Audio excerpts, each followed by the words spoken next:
So it's been about 6 months now that I purchased a Weber Traveler, and now that the honeymoon phase is all over, what do I think about this grill? I still think it's a fantastic grill, but there's a couple things that Weber should really focus on. Let's dive in.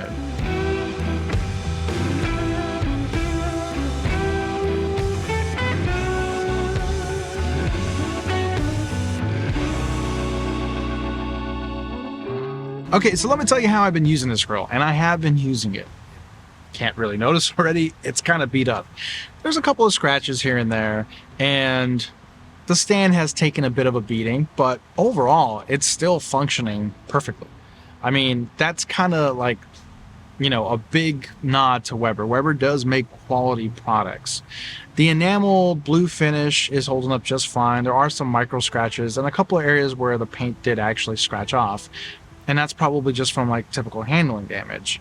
But other than that, I mean, it's still in pretty much perfect shape.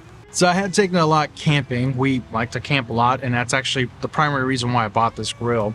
I wanted it to be a travel companion grill where we can actually cook up a decent amount of food for, let's say, I don't know, 5 to 8 people or so, maybe 10 people. And it's worked really well for that. I have also taken it to a couple of vacation places. We actually snuck it into a hotel. We've been to this hotel before, and they have these terrible, terrible gas grills that just don't work very well. So I snuck it in, and they thought it was probably like, I don't know, luggage or something. And it worked great and definitely saved like a lot of time because the gas ones just, they weren't cutting it.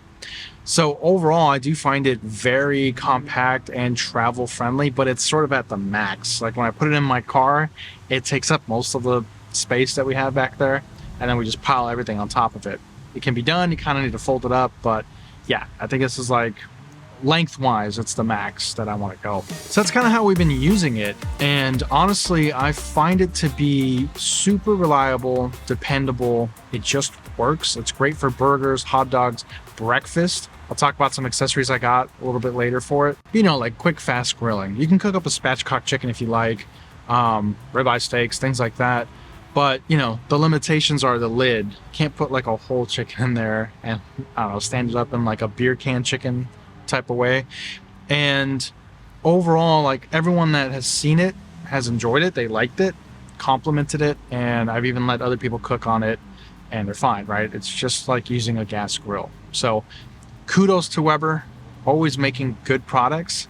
And that's kind of like the overall pros, right? It's just, it works, it's great, it's travel friendly at its limit, and it's just another quality grill from Weber.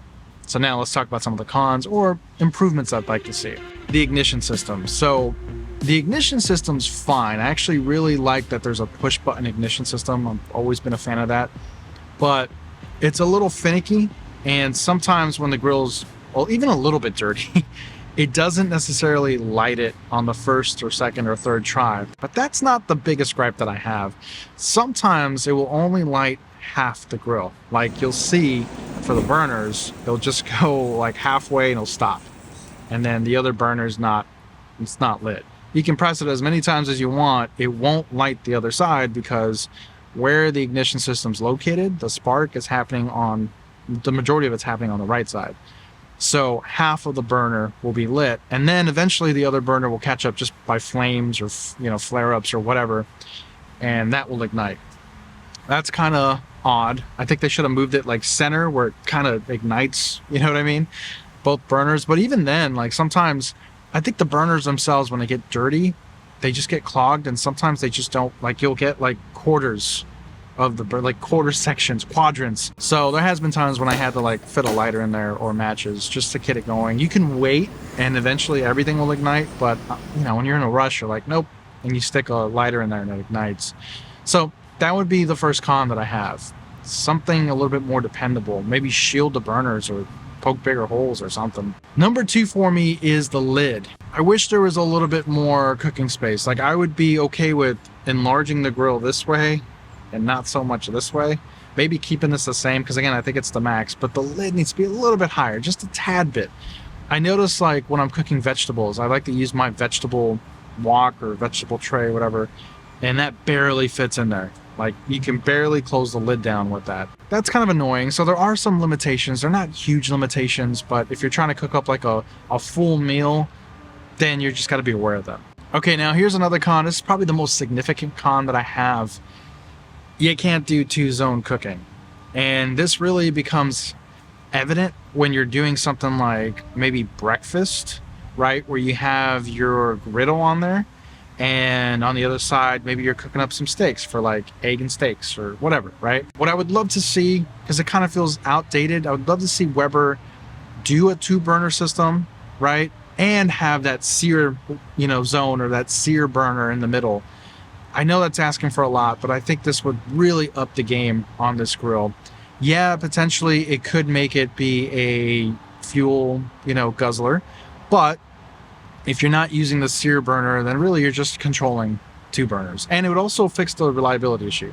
So definitely would like to see 2 burners rather than the singular burner thing that really does, I don't know, it just doesn't feel right. There's not a lot of control on this grill. The next con that I have is it's not very accessory friendly. Now, what do I mean by that? There's plenty of accessories out there for the Weber Traveler. That's not what I mean. What I mean is there's no way of like attaching it or bringing it with you. Or like what you see is what you get. Weber intended it to be used as shown, as seen. If you want to put in the griddle, for example, then there's no place to store it. You can't just put it in there with the grates. It's going to bounce around during transport and things like that. So I don't know, Weber should have had, like, at least for the griddle, maybe like a basket on the bottom or something to like store it. The good news is the cover that I bought does have some sleeves and pockets so you can store some accessories. It doesn't work too great with the griddle. Just be aware that you're going to have to figure out a way to like bring some of these accessories with you. So it's not necessarily just this, right? Like, it's compact, but when you start adding accessories, it doesn't feel too compact. Speaking of the cover, it's actually a great cover. I will put a link in the description of this video if you're interested. Along with this grill, I really do think the cover is like one of the best things that I bought. Also the griddle. I bought a aftermarket one. I didn't buy the Weber one. The Weber one's too expensive. And I'll put a link for that one too. Fits perfectly, no issues. It's cast iron. I haven't had any rust issues or anything like that. So good accessories. Okay, so now let's talk about cleanup.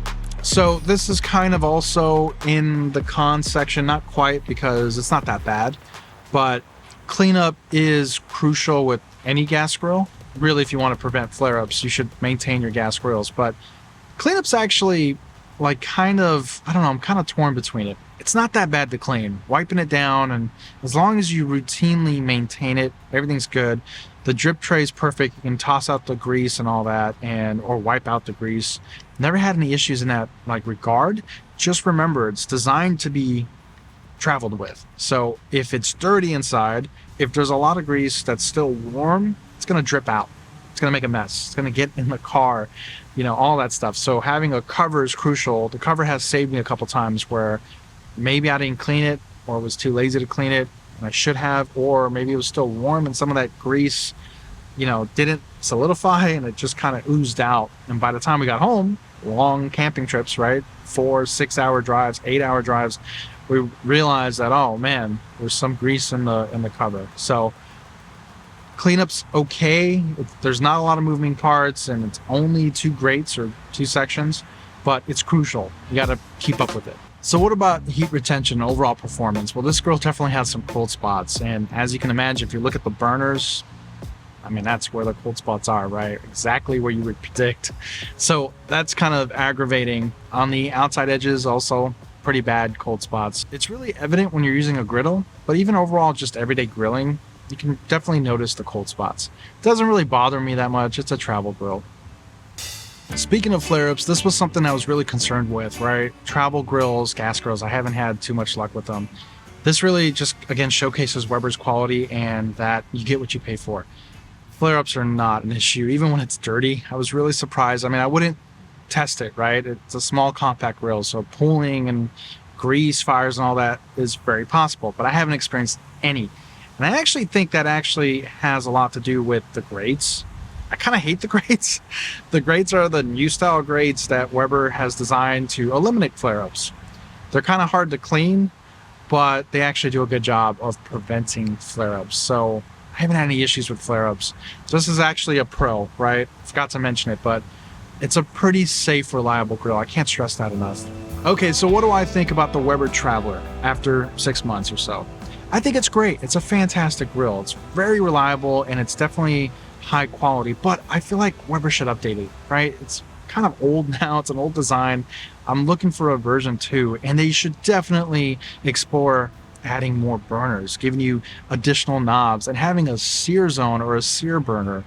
That's kind of where things are not necessarily great with this grill. If they improve on that, it'd be fantastic. That's really it for me, guys. If you guys have any questions or any accessories you want to recommend, please leave a comment below. And as always, if you found this video helpful or entertaining, please consider subscribing and joining our channel memberships. I'll catch you in the next video.